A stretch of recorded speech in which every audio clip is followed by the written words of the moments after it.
This is the Lone Crater YouTube. We hope this video helps. You begin by verifying Node.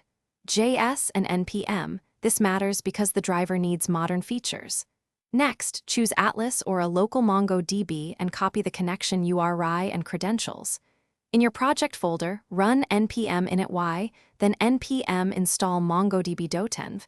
This gives you the official driver and environment variable support. Once done, create a env with Mongo URI. Make sure to keep sensitive values out of source control so you avoid accidental exposure. You install the controller and position it safely. Once done, connect the main line and run branches to each planting area. Add emitters at the base of seedlings and established plants. Choose 0, 5:1 GPH emitters based on soil type and plant needs.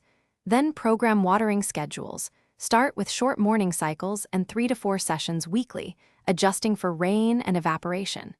Make sure to test each zone and watch for even saturation. This is the core that keeps your garden healthy automatically.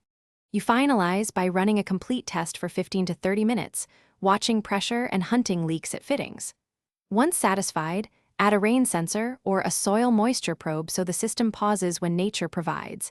This saves water and plant stress. Make seasonal adjustments now. Cut runtime in cool months and flush lines monthly to prevent clogging.